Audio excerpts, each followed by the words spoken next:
but certainly not much of the idea of the structure and everything was known.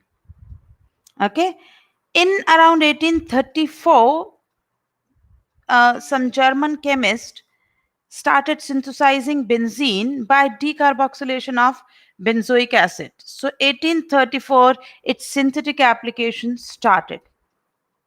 But still the structure and the properties of benzene were not clear. So in 1834, it was prepared, but it was exhibiting some sort of different nature, different behavior. So nothing specific, nothing in particular about the structure of the benzene was known till then also. So we were not clear what exactly this benzene is behaving like, even at that time. Correct? So we were having almost no idea condition that what is this benzene. Anyways, people kept working and working over a period of time, and then gradually the working on its structure began. Okay, gradually over a period of time, it was a matter of concern that how this particular compound is behaving, why it is behaving like this.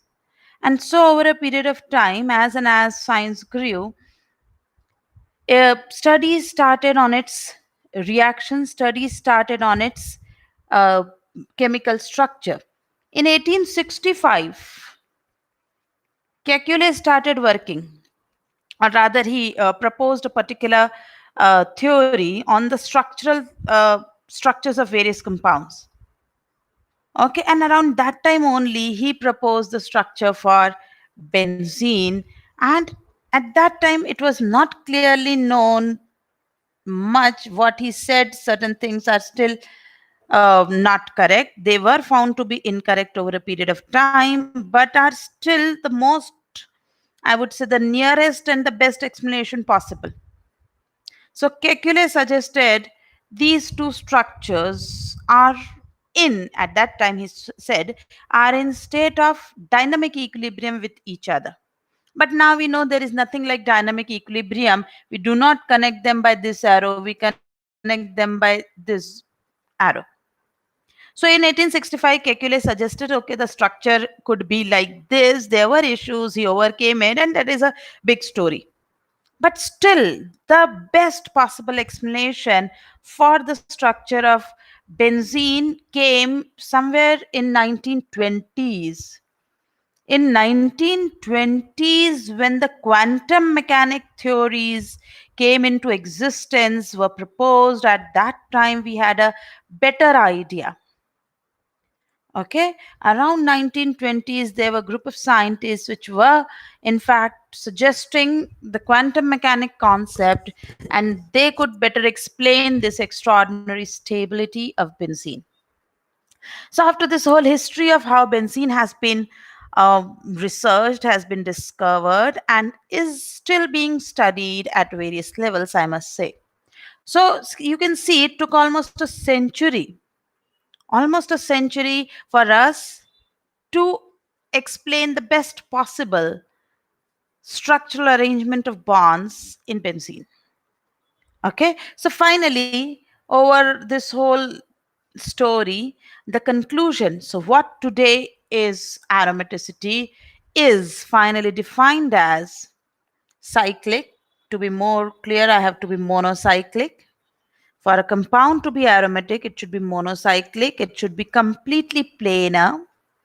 There should be presence of continuous conjugation, and it should follow a Huckel's rule of aromaticity. Huckel's rule is entirely based on molecular orbital theory and quantum mechanics calculation. So it is very logical and has been worked out beautifully. So Huckel's rule of aromaticity was 4n plus 2 should be equal to number of pi electrons, where this number of pi electrons, when solved, okay, the number of pi electrons should include the presence of pi bonded electrons. Rather, pi electron, I have to say that pi bonded electrons plus number of lone pairs plus number of negative charges into 2. If there is a one negative charge, you have to take 2 electrons for that.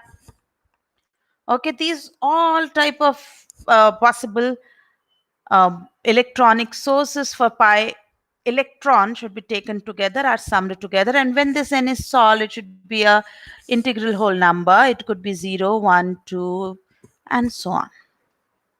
Okay, so this is what is a current, is a modern definition for aromaticity. If though our syllabus do not allow, but if we could study somewhat about their NMR and mass spectroscopy and different forms of spectroscopy of aromatic compound, they show a particular diatropic type of current. They show diatropic type of electric current and a magnetic field when placed in external magnetic field. Okay, so finally, once we get what are the examples of aromatic systems, certainly benzene. As I have said, monocyclic. So these are all examples of aromatic systems. Okay. In here, I have to make a special note. In case of polycyclic compounds, there is a slight modification. There is a slight modification of this, what should I say? There is a slight modification of Huckel's rule of aromaticity. And what is that slight modification of Huckel's rule of aromaticity is that for applying Huckel's rule of aromaticity in a polycyclic compound, we have to take number of pi electrons which are which are forming peripheral electronic current. Okay, so for them we have to take peripheral electronic current. That is how we will take in case of polycyclic aromatic compounds. For example, if you have anthracene, okay, if you have anthracene, then as per the peripheral electronic current, we'll have 1, 2, this pi, this 3, 4. Now here, it is not having a pi, but as it will contribute 1p, we'll take it in a total. Okay. So this way, when you will count, you will have 4n plus 2 equal to 10. That will give us n equal to 2. Okay. So this is what aromaticity is. If I apply this to the anthracene, 4n plus 2 is equal to how many we have? 3, 4, 5, 6, 7, 14. This will give you n equal to 3. Now here peripheral is not of much use. Let me draw pyrene.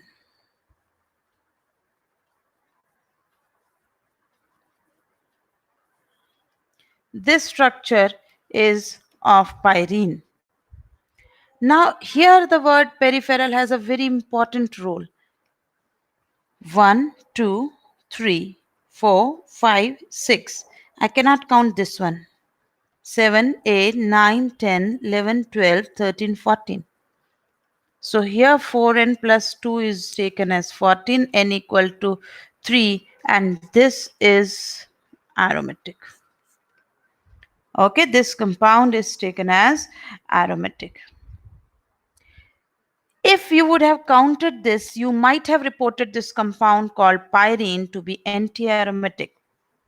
Now, as it is very difficult for you, because it might be a sheer case of luck that if this bond was written in a different resonating structure form, how would you decide that this is on peripheral or not in a given question? So my suggestion is, as you all know, that it forms a continuous conjugation. So each carbon has to contribute one p electron, that is a compulsion. So my suggestion that instead of going for this peripheral electron or peripheral pi bond, I would always ask you to count the peripheral carbons, particularly for neutral molecules. It is perfectly all right. Excuse me. It is perfectly all right. You count the peripheral carbons. Each carbon will contribute one pi electron, and directly see here also, if you count the peripheral carbons, they will be 14, and you will have the same calculations.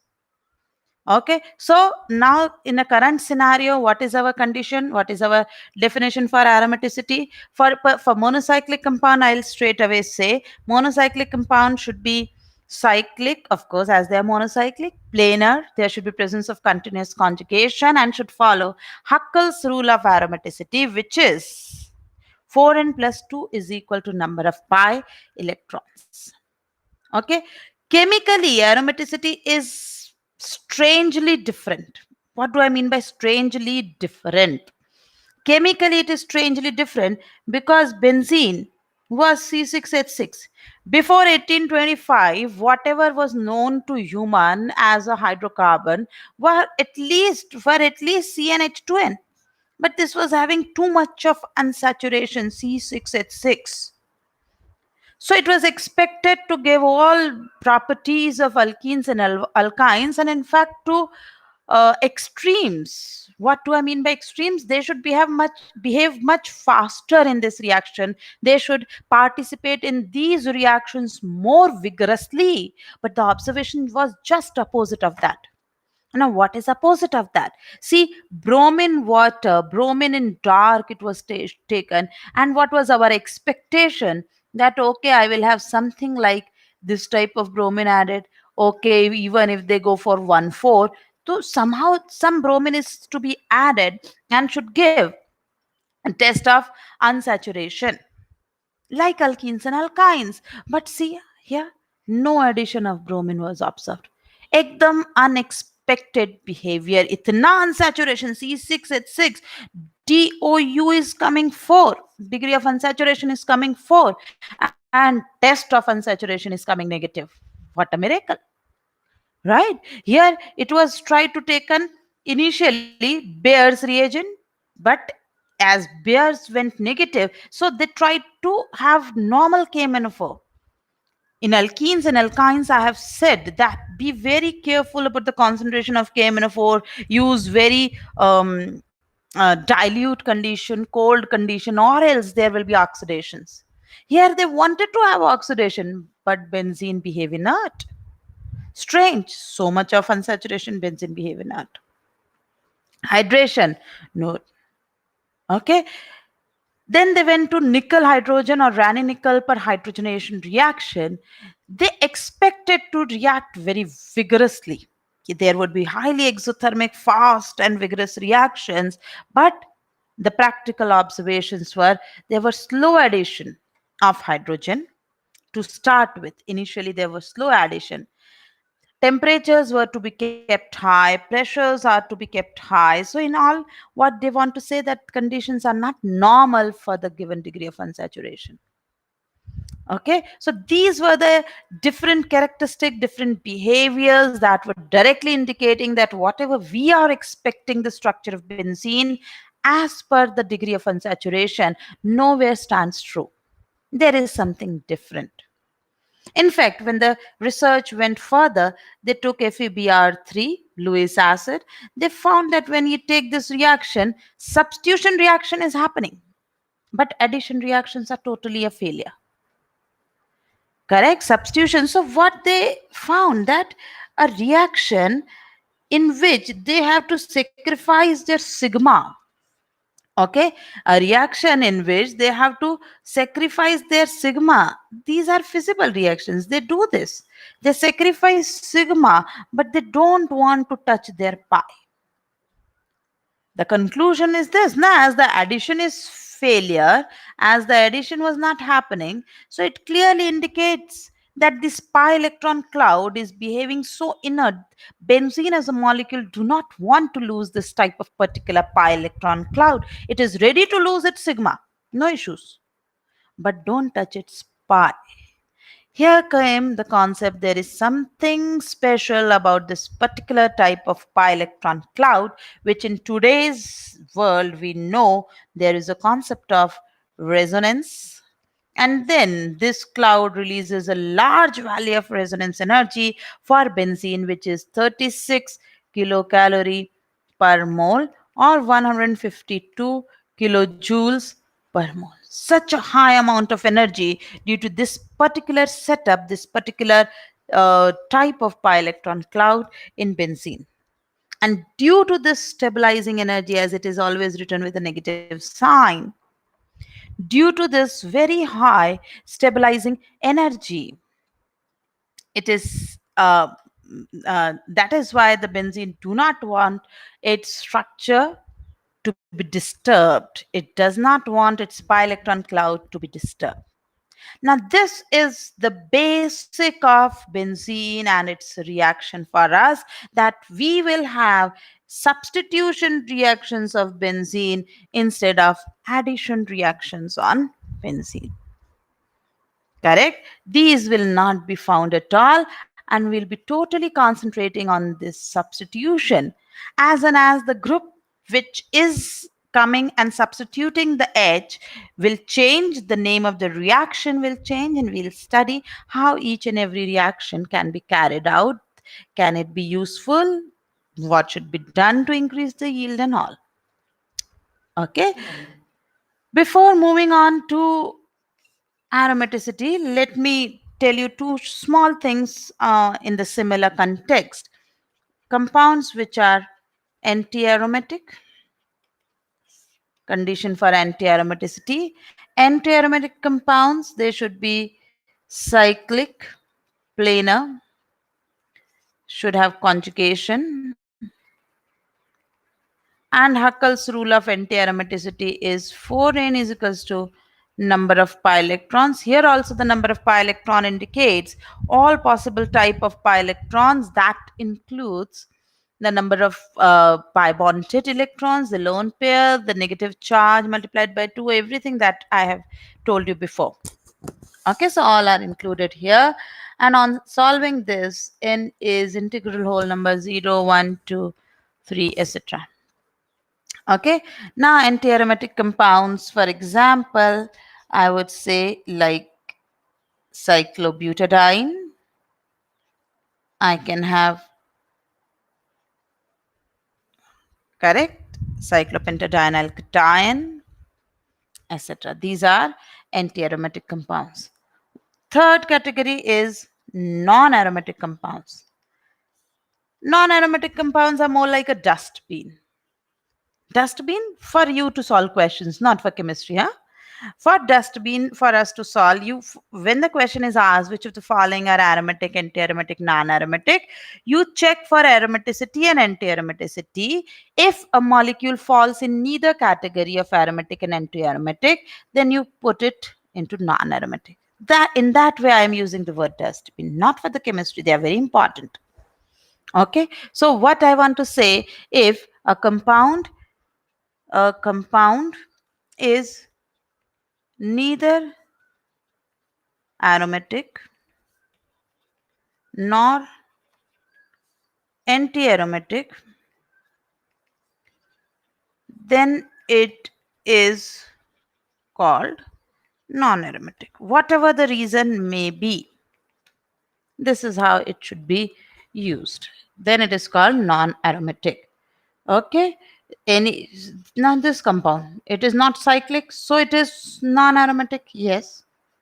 Say this compound, continuous conjugation nahi, that is why it is non-aromatic. Yes. Cyclooctatetraene, 1911 it was first identified, but it was expected to be aromatic as per following a Huckel rule, but it was found to be non-planar, tub-shaped, and thus is non-aromatic. So I hope I have made my point clear that whatever the reason may be, if a compound is neither aromatic nor anti-aromatic, then it falls under the category of non-aromatic. Okay, so this is how the whole concept was introduced. I also want to show you something called uh, there was a particular method which was devised by a scientist named Coulson. He was from Oxford University.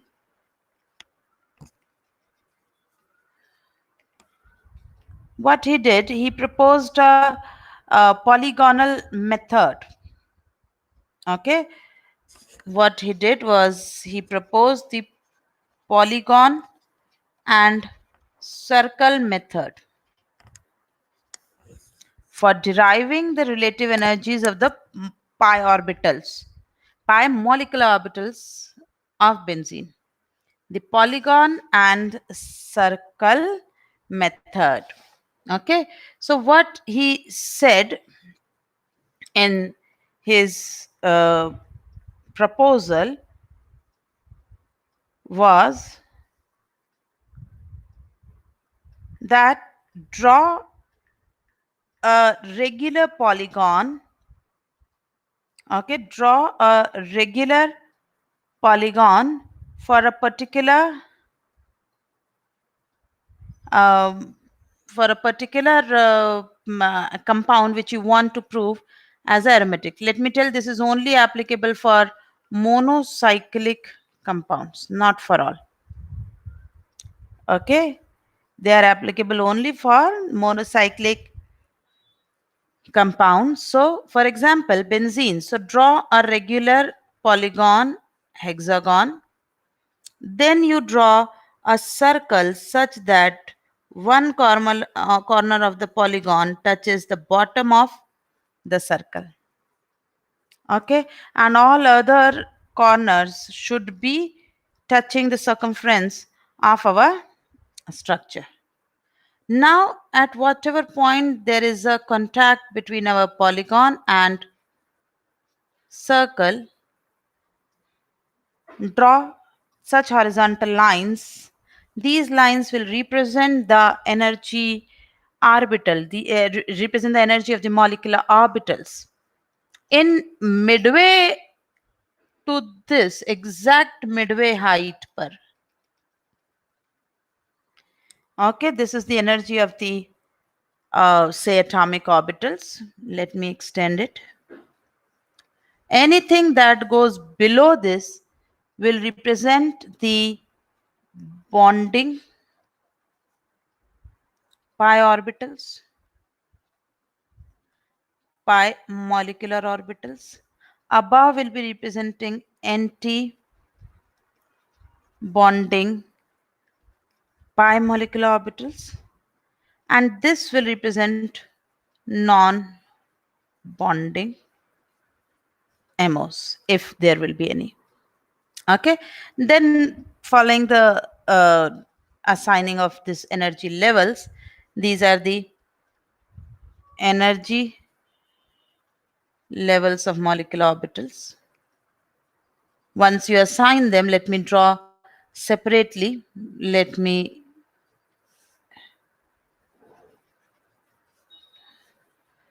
so there is a bottom one, then there are two, then there are two, and then there is like this.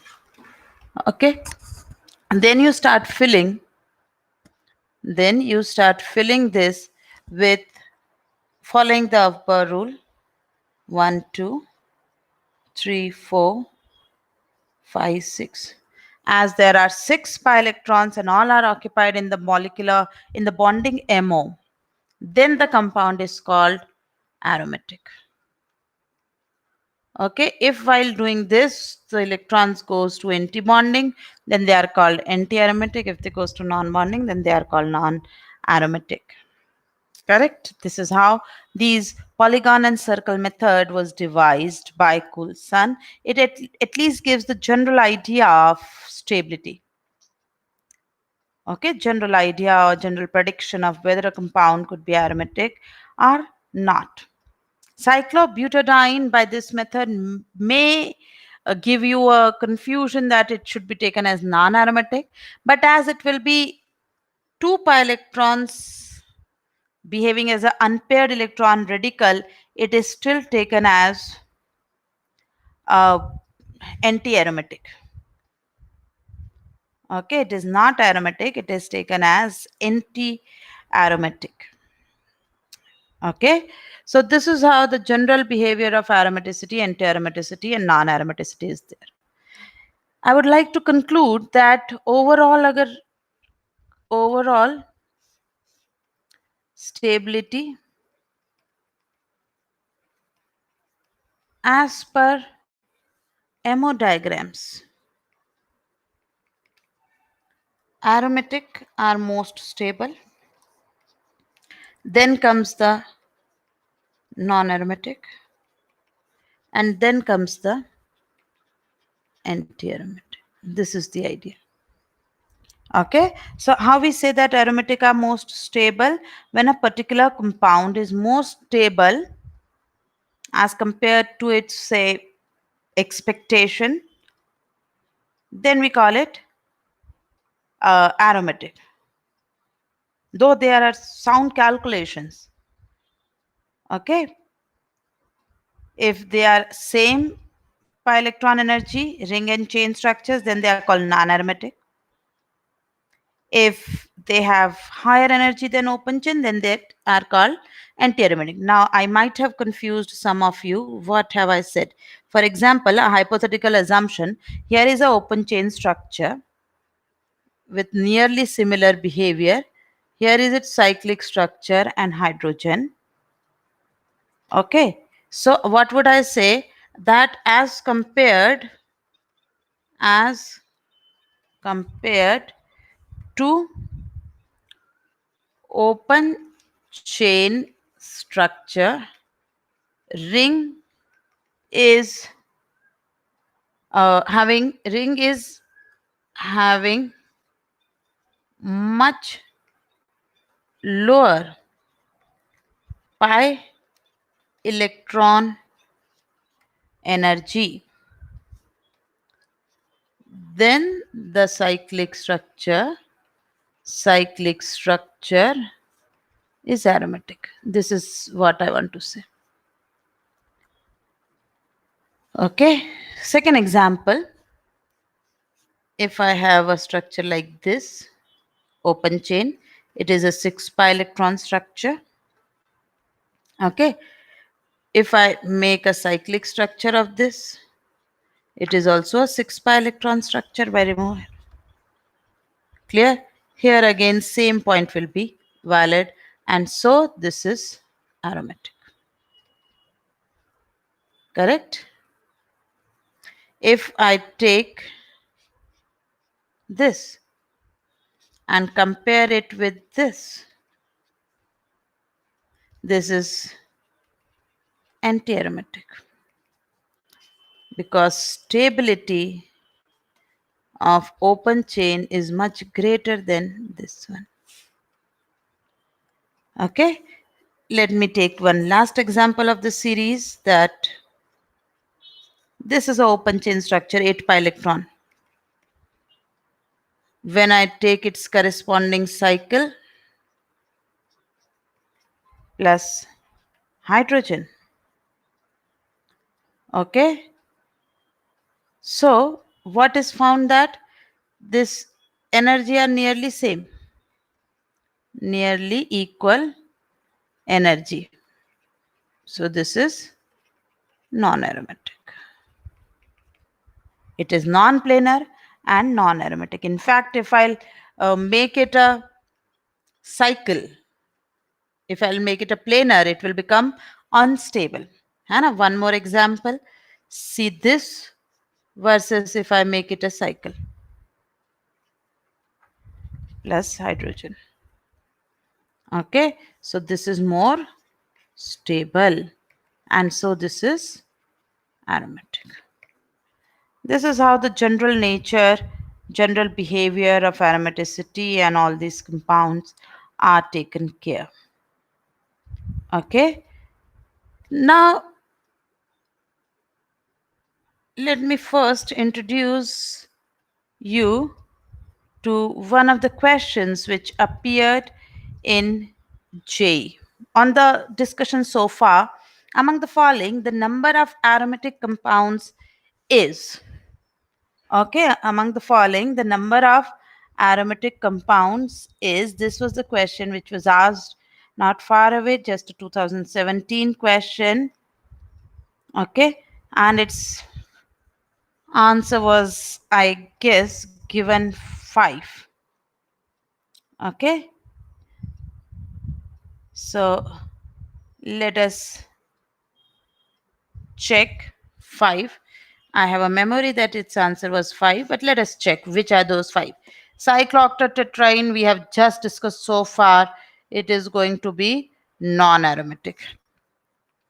C minus, so you will take 2 electrons here, 4n. It is a 4n system, so this is anti-aromatic. Plus, so it is aromatic. Here the conjugation is not working. Here the conjugation is broken. So this is going to be non-aromatic. Okay. This is going to be non-aromatic. This is again aromatic. 1, 2, 3, 4, 4n system, anti-aromatic, aromatic. Now here you might feel that should I say non-aromatic? There is a 2sp3 carbons over here. So nahi beta, this is aromatic. Why?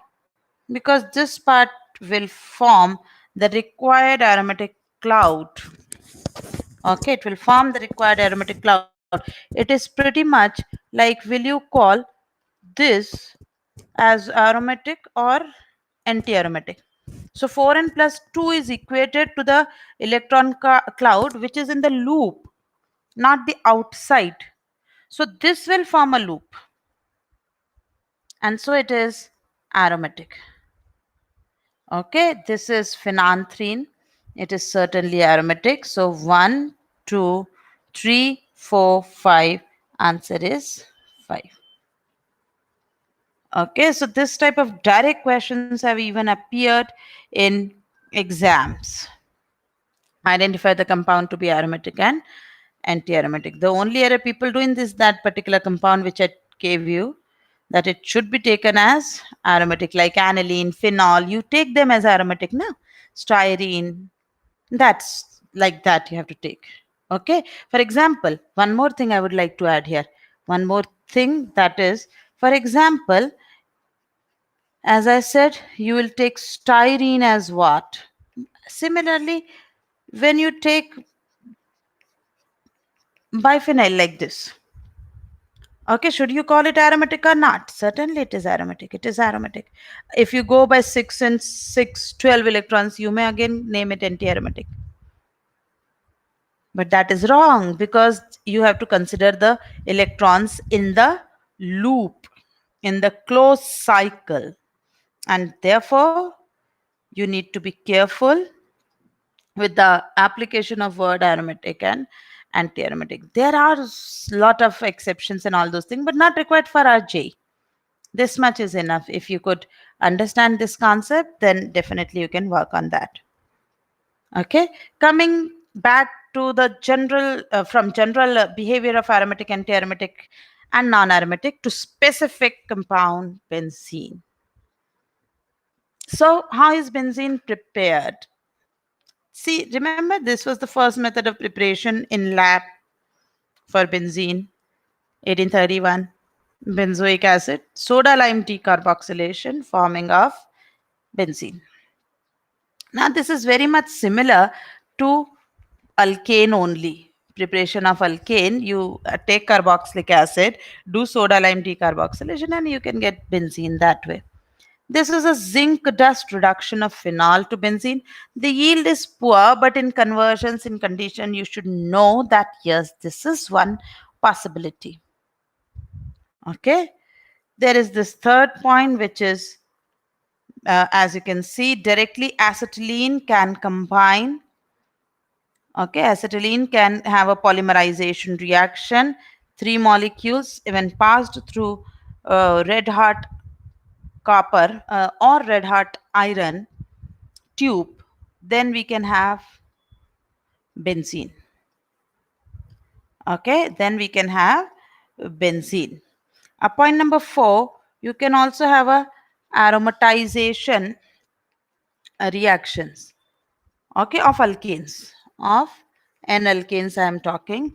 When n alkanes with 6 or more carbons, not less than 6, with 6 or more carbons, when they are passed, okay, say for example n hexane, temperature has to be 773 Kelvin, temperature pressure should be 10 to 20 atmosphere. Okay, at this pressure, in the presence of oxides of, you can have V2O5, you can have Cr2O3, you can have MO2O3. Okay, and it's similar, but these are all supported over alumina. They are all supported over Al2O3. Al2O3 is not what is causing aromatization, but these are the one they're supported over alumina, and the dehydrogenation takes place. Okay, dehydrogenation takes place. It is also called reforming. So first there is definitely formation of cyclohexane, which finally dehydrogenates to form benzene. Okay, if you take heptane, if you take n heptane and pass it all these supported over alumina at 773 Kelvin and 10 to 20 atmospheric pressure, then you will have toluene. If you take n octane, then certainly main is ethyl benzene, but along with this you will get all xylenes also. This is how this aromatization could be used. That is not a standard method of preparation of benzene, but it could be used. Okay, it can be taken as a standard method because the yield is not that effective. There could be so many other compounds which could be formed. Let us move now to the most important part that will take our now onwards total concentration till tomorrow end, is reactions of benzene. As we have discussed enough that it will give substitution reaction, now what type of substitution reaction? Here I have written a word called EAS. What is that? It is electrophilic substitution reaction. Now, electrophilic substitution reaction, what is it?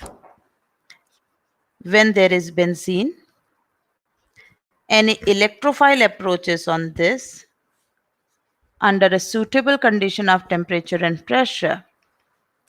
H plus is displaced by this electrophile. This is what we are calling electrophilic substitution reaction. That H plus, which itself is an electrophile, is substituted by E plus under the suitable condition of temperature and pressure.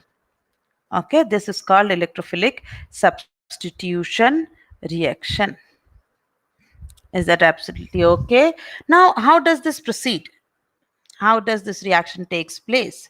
See, basically, when I talk about benzene, this benzene as is having a continuous electron cloud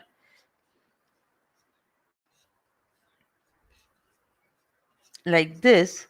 So, what is the actual structure of benzene? If I can say, this is the plane of the molecule. This is the plane of the molecule. Then, both above the plane and below the plane of the molecule is the electron cloud which is floating. Okay, you have to imagine this as a sandwich between these two red circles. But these two red circles will not touch the benzene. What I want to say, the nodal plane of this pi electron cloud will be the molecular plane of benzene. Nodal plane of this pi electron electron cloud is the molecular plane. It is more like those, in mythological serials or in, say, Hollywood movies, you might have seen a halo moving behind some person's or some god figure head, or above the god figure's head. They introduce a type of halo, na? The shiny light is there behind. That type of thing is this type of electron cloud. It appears like a halo on benzene. As it is a pi electron cloud, it is both above and below, and its nodal plane will be in the benzene molecular plane. Correct? This is how benzene molecule behaves. So, this pi electron cloud definitely will function as a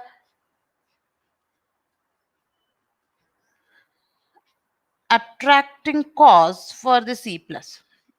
E plus is electron deficient, benzene is electron dense. So this electron cloud, this E plus will be attracted. When it will be attracted, you know what will be there? This electron cloud, which is uniformly distributed, will have a slight distortion towards this E.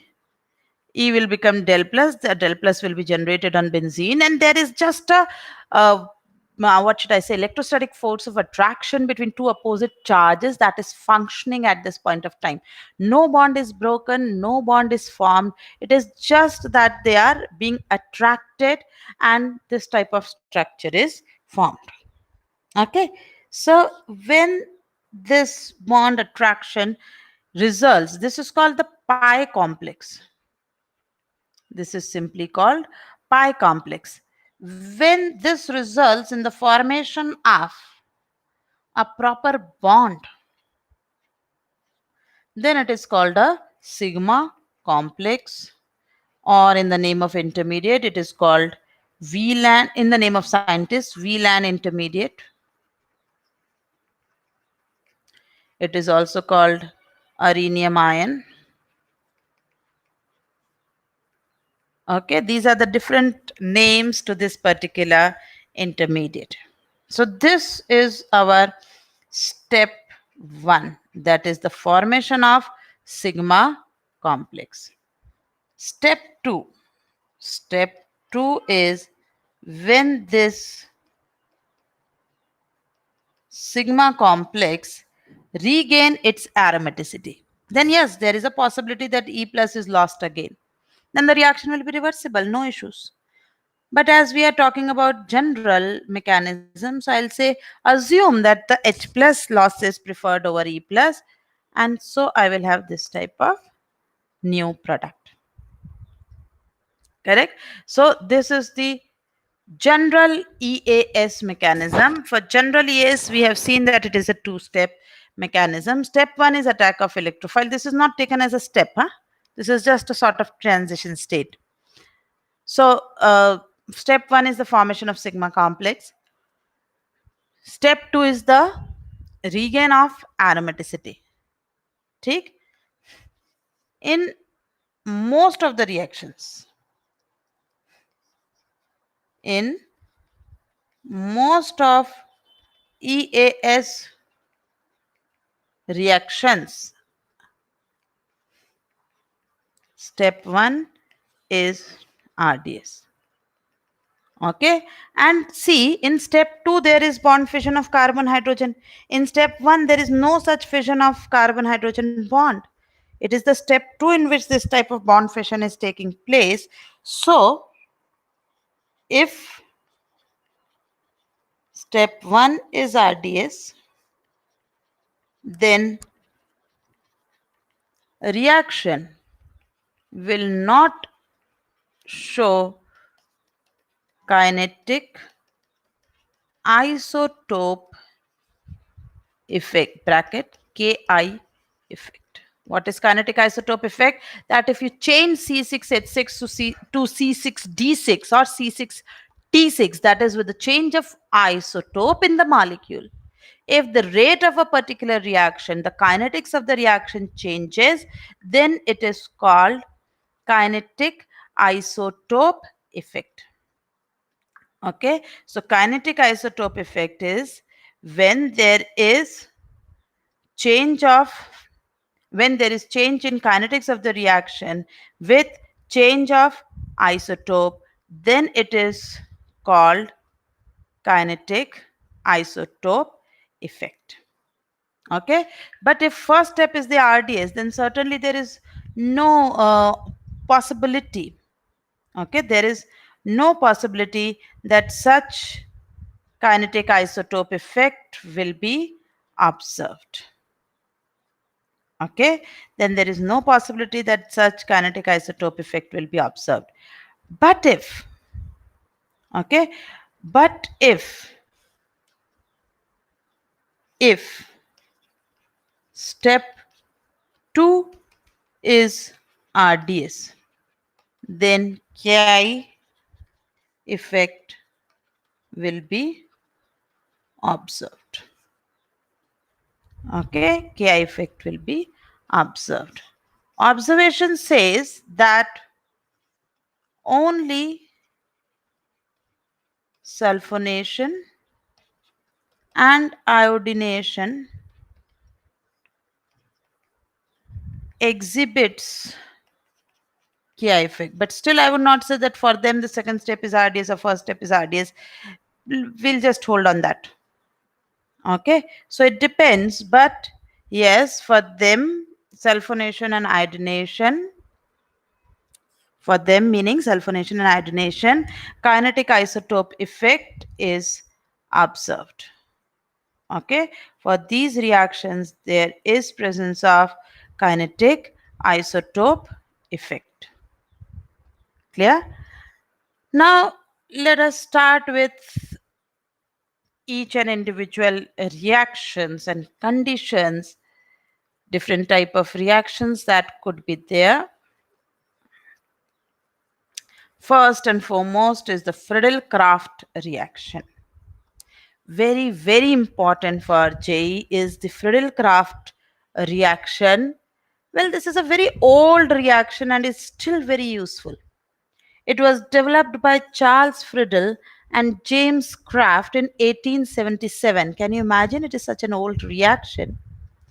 It came so early, even before the exact structure of the benzene was deduced, was confirmed. Before that, this particular reaction was into formulation and was used. So Charles Friedel and James Kraft proposed this reaction in the year 1877. What is the reaction? Before that, I have to classify it into two. One is alkylation, other is acylation. Okay, so we have to deal both one by one, alkylation and acylation. First, we are going to deal with Friedel-Crafts alkylation reaction. Now, what is Friedel-Crafts alkylation reaction? What is expected is an alkyl group. First, I am writing this in presence of some Lewis acid. Now, Lewis acid could be, example, it could be AlCl3, and then in the presence of solvent like CS2,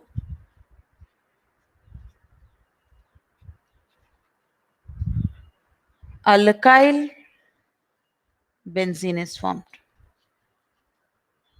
Product is alkyl benzene and HX is released. H plus is substituted by alkyl group, so it is called Friedel-Crafts alkylation reaction. Correct?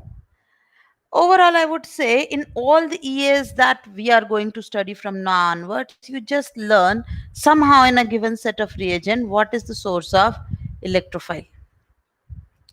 Then the chapter is quite monotonous. Once you know what is electrophile, you just have to attack it on benzene. So you just have to learn how to generate any electrophile. As we are introducing R, alkyl, so there must be some R plus or there must be some R del plus. Then only this benzene could have attacked on that molecule. So let me go to mechanism first. So R X, I have any Lewis acid, but I'm starting as I said AlCl3.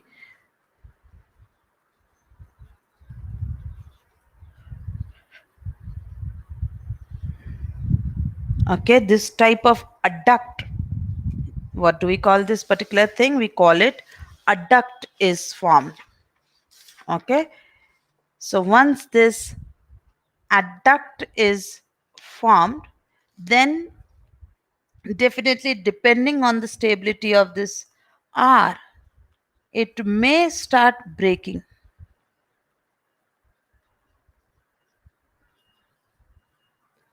Okay, it may start breaking. ठीक, एक second.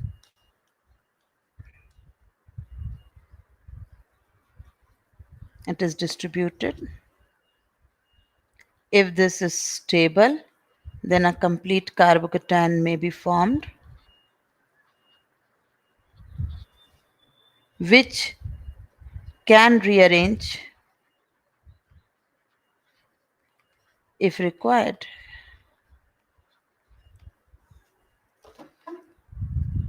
But whether this adduct will attack or this carbocation will attack entirely depends on the stability of R plus and the strength of the Lewis acid. Okay, on this strength of the Lewis acid, because some Lewis acids may cause this type of ionization, some may not. Some Lewis acids cause this ionization, and we can have a proper complete carbocation formations, but others may or may not have this type of ionizations. So it entirely depends. You cannot generalize that this is always going to happen this particular way. Okay, so let me tell you the order of effectiveness of Lewis acid as a catalyst.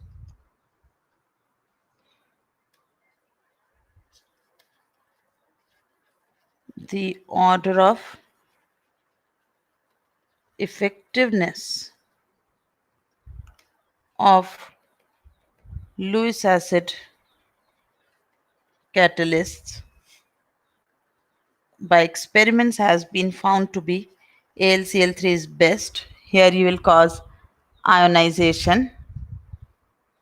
Okay, then it is FeCl3. There may be differences in certain books here and there. I am going for Peter Sykes references. BF3. Okay, then there are TiCl3, SnCl4, ZnCl2. Okay, this is a rough and average worked out Lewis acid behavior. So for this cause ionization of Rx and take rearrangement.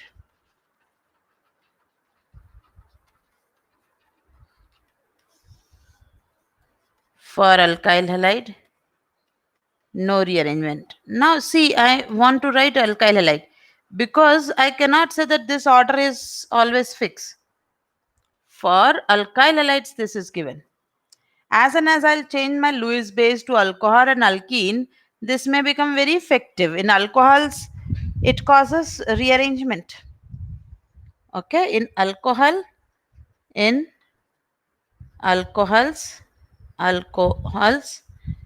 it causes rearrangements. So what we have just said is only for alkyl halide as a substrate. Then, okay. So once you have understood that what is being formed and then what will finally attack, so assuming that complete R plus is formed, now EAS starts. Till now there was no ES. There was generation of electrophile. Now on benzene this R plus attacks. Step 1, H and R. Okay, H and R plus, which certainly is a resonance stabilized structure.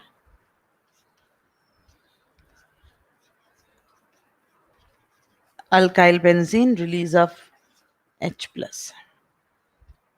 Okay, so this is overall. alkylation. As I said, you should take rearrangement. What did I want to say? For example, if I'm asked benzene plus N-propyl chloride AlCl3 in cold, okay, if they are taken very, very low temperatures, then I can say that okay, this is major. But if AlCl3 hot, then always take rearrangement. Heat, isopropyl benzene will be formed. This is what I wanted to say. There could be intramolecular also. For example, if this 1, 2, 3, 4. Okay. Now we are given AlCl3 heat. So minor, major.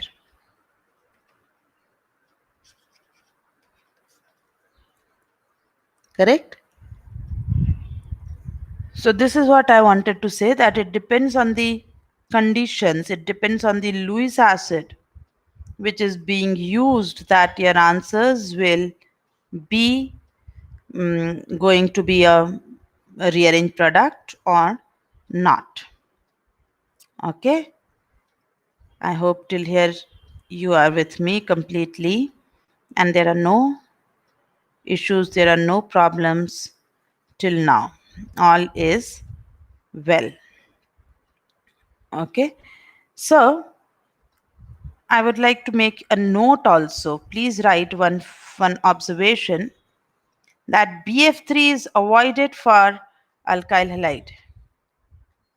BF3, please write in your notebooks if you have one.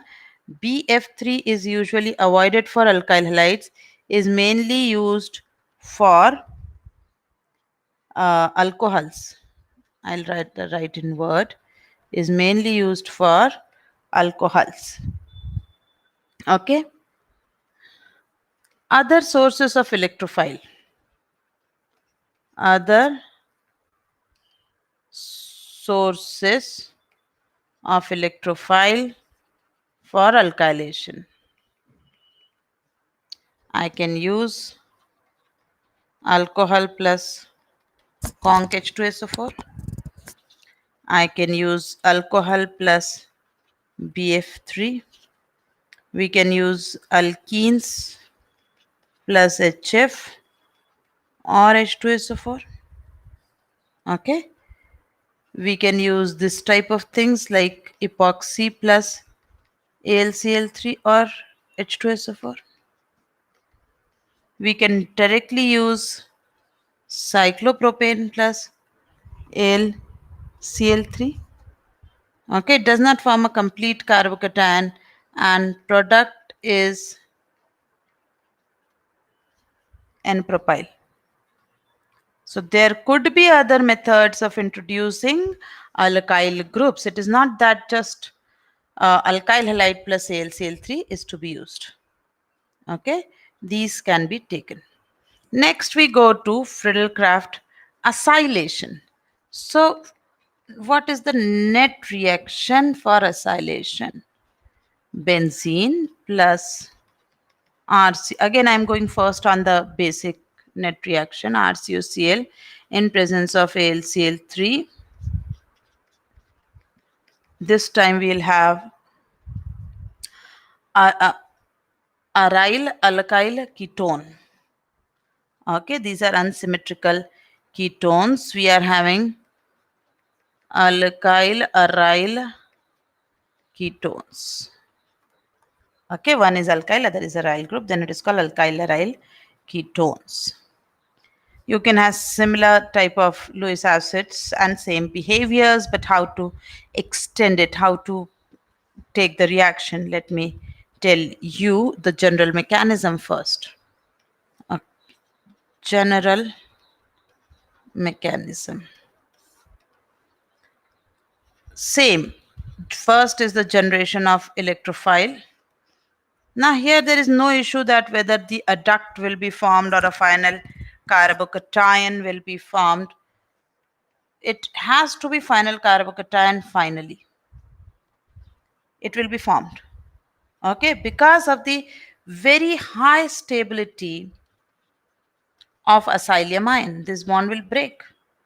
And we'll have RCO positive, which is extremely stable due to this complete octet resonating structure. So we have formed acylium ion. Correct? We have formed acylium ion. This acylium ion is our attacking electrophile. So when this attacks on benzene, it is never possible that it will attack from oxygen. Always remember, octet is complete. Okay, it is always going to be attacked by carbon only. So what will be the structure? HCOR positive. Same way, step 1, step 2. Okay, and this COR and H plus is removed. Similar mechanism we have observed. Okay, what are the other sources of electrophile in this acylation? Other sources of electrophile in Friedel-Crafts acylation could be, you can very well use anhydrides. Okay, how to use anhydrides? Let me exemplify.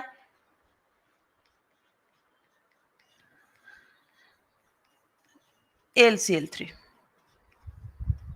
Okay, so there is a resonance, and when there is a resonance, this oxygen becoming negative.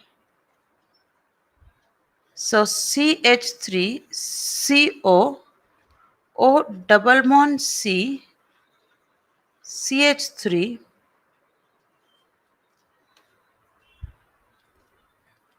CH3 O AlCl3 minus, and this oxygen is plus. Now you can see this bond will break and we will have a acylium cation again as we had before. Here it is CH3CO OAlCl3 minus. Same way, octet complete, acylium cation is formed. Okay, so this type we can have acylium cation. Can we use other things? Yes, you can use carboxylic acids. Carboxylic acids. How to use carboxylic acids? Carboxylic acids are to be used with concentrated H2SO4. As you know, concentrated H2SO4 are very strong, are extremely strong Lewis acids. Are extremely strong acids, protic acids. As they are so strong acids, they will protonate our carboxylic acid. And we'll have our COH positive OH. Okay. This way it will be formed, and then I can have attack of this benzene ring on this protonated acid.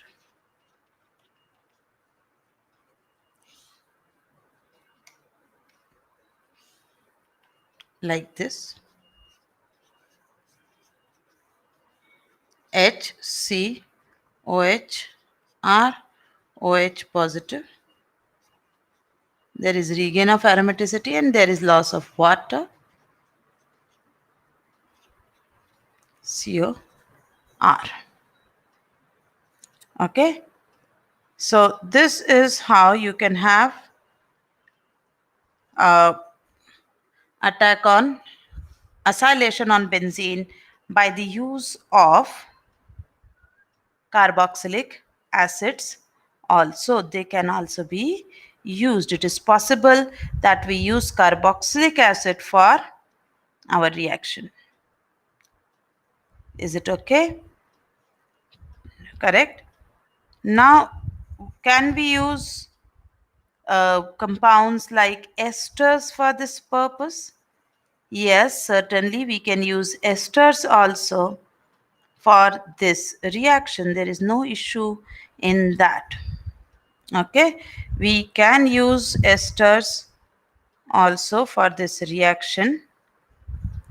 Now, for esters, if I use esters, RCOOR dash. Okay, there are two mechanisms proposed. If I take AlCl3, I prefer this particular first one. Both result in same thing. Okay, O AlCl3 minus double bond O R dash positive, and then this particular compound RCOO AlCl3 minus plus R dash plus forms. So always remember, in case of esters, it is not acylation, it is the alkylation that will take place. Benzene will be attacked by alkyl, not acyl. Okay, please remember this, as there was a very important question which appeared in mains 2019. And I remember it was in January time. The question appeared at the time of January, and it is very clearly indicated that whether alkylation will take place or acylation will take place in a particular given reaction. Okay, so it was a last year question which appeared.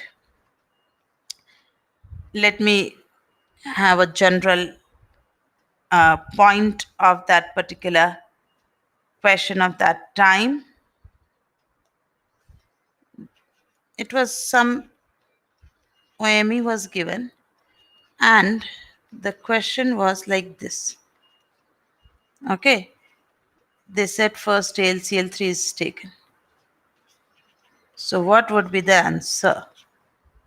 It was asked that what would be the answer of this particular structure.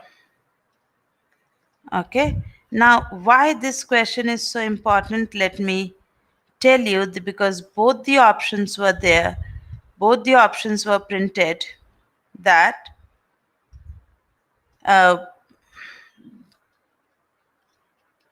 could it be OME, acyl, 1 2 3 4, 1 2 3, okay, and 4, something like this, or will it be OME, alkyl, this 1 2 3 4, 1 2 3 4, COOH.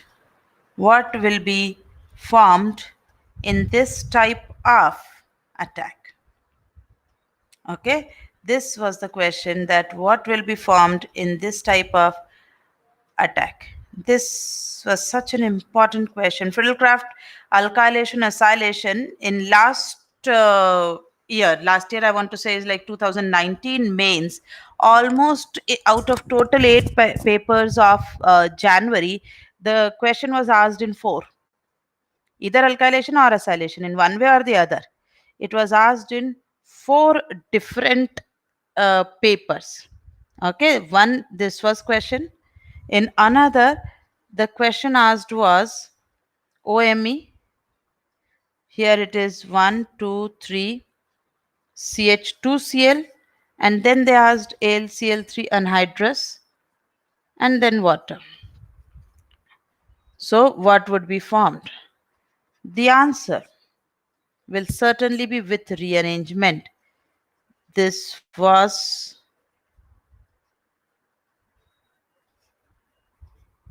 will be the answer. Okay, this was asked on 2019, and it was a morning session question. There were two sessions, na? So it was a 10th January paper, and it was a morning session paper in which this question appeared. Okay, there was, as I said, there were so many, but just to have few, I'm giving you an idea. Clear? Please use it carefully. These are important questions. So, and so on. Did this reaction appear in advance? Yes, I'll take that example also after some time. First, let me tell you some important points about alkylation and acylation together. Point number one, Friedel-Crafts reaction fails for strongly deactivated benzene rings. Okay, strongly deactivated benzene rings like nitrobenzene, like ketones, like aldehydes, cyano, SO3H, carboxylic acids, NR3 plus, okay, even CF3, etc. It is found, it is successful on PHX. PHX is the last, it is weakly deactivating, and this is the last set on which this particular reaction is found to take place. Okay, so PHX is our last set, otherwise reaction will start failing as uh, we go further. These are the limitations, these are the problems with Friedel-Crafts. Second point, Friedel-Crafts reactions, I'm talking for both, fails for aniline, pH NHR, PHNR2. Why? Because they form adduct with AlCl3 and become strongly deactivated. Okay, they form adduct and then they become strongly deactivated. But for phenol, it is successful. Even NCRT says phenol gives Friedel-Crafts reaction, but AlCl3 used is excess. Is AlCl3 should be AlCl3 should be present, should be in excess. So yes, it may form some adduct, but then also reaction will take place. Okay, reaction will not fail. Point number 4. This is not limitation. Due to the above factor, I can say that solvent for Friedel-Crafts reaction is, we can have nitrobenzene, we can have benzene itself, we can have CS2, etc. They should be strongly deactivating. Okay, point number 4. In Friedel-Crafts alkylation,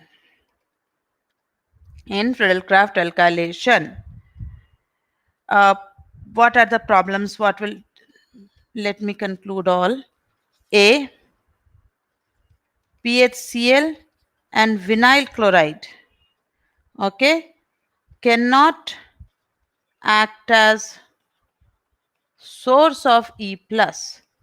What does that means? If I want to take a reaction like this, then reaction will fail, as the phenyl cation and the vinyl cation are unstable.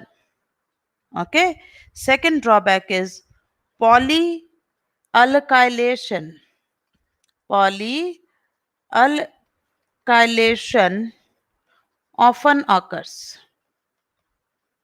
Polyalkylation often occurs. For example, if I want to make CH3, it is difficult because I will do this CH3Cl plus AlCl3.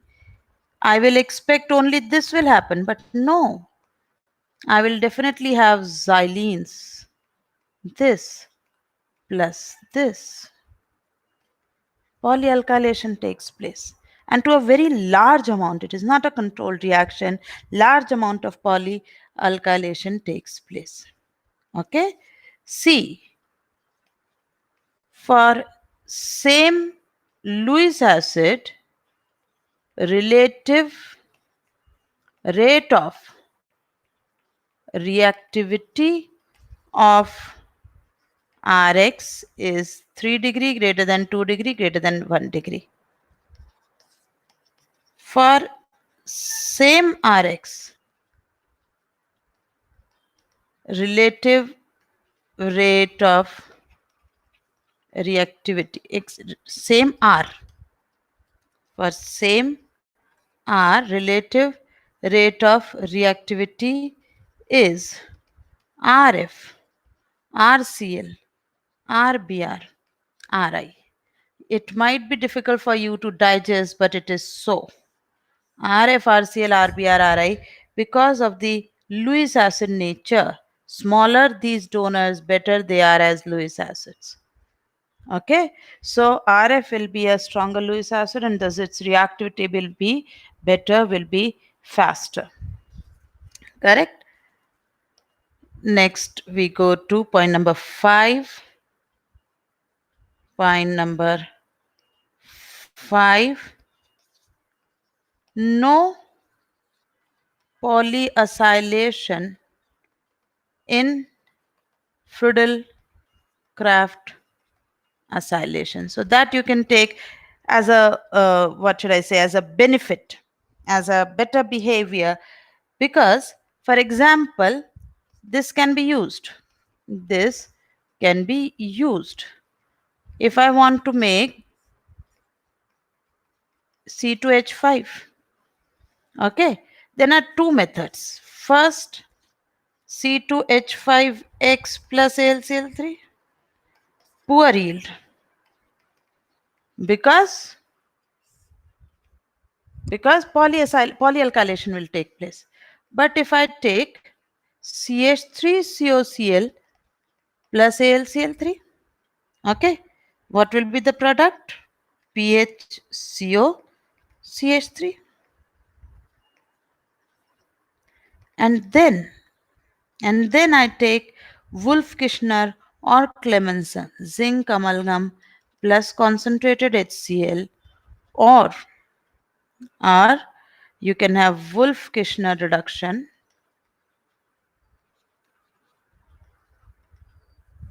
then you will have ethyl benzene in very good yield. No polyacylation because PHCOR is deactivated for the ring. Is that absolutely okay? Hannah? Wolff-Kishner reagent, I hope you all know that it is hydrazine plus concentrated KOH. This is the reagent for Wolff-Kishner reduction. Okay, so this is what the general I can say is Friedel-Crafts. Once a question for Friedel-Crafts alkylation appeared in advance also. I think I missed putting it on this notebook, but I can write it for you. No problem. Just give me a second. I will like you to be exposed to that question. The question appeared was in 2016.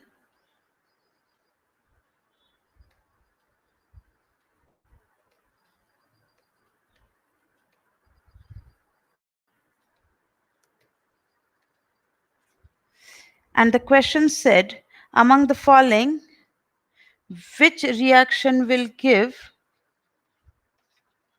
tert butyl benzene?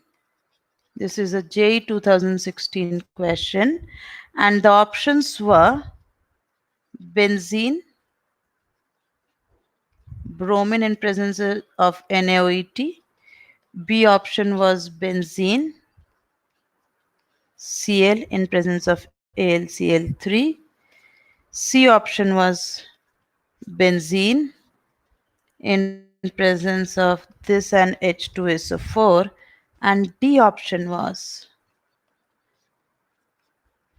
OH BF3.OET2. Please try. Here no possibility because electrophile will not be generated. This will form alkene.